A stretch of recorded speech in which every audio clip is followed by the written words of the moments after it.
СДСМ денес на прес говореа за хаос во енергетика на Сања Божиновска, кој го плаќаат граѓаните поради преамбициозноста на Министерството. ВМРО ДПМН пак, преку соопштение обрнаа фокус на странските инвестиции во висина од 1 милиарда и 255 милиони евра. По една година власт на ВМРО ДПМН и министерувањето на Сања Божиновска во ново формираното Министерство за енергетика, можеме јасно да заклучиме: нула резултати, нула реформи, нула проекти.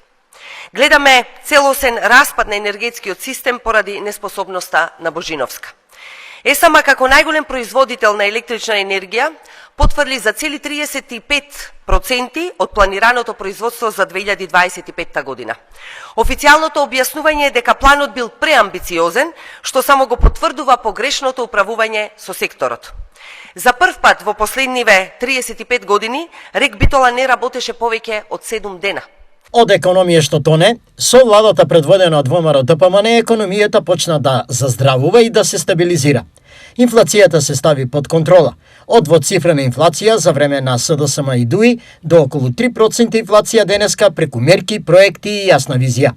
Обезбедени беа 500 милиони евра за поддршка на компаниите и за поддршка на општините за реализација на капитални проекти. 250 милиони евра за поддршка на компаниите за реализација на инвестициски циклус и 250 милиони евра за поддршка на општините за реализација на капитални проекти за подобрување на животот на граѓаните. Стои во соопштението на партијата.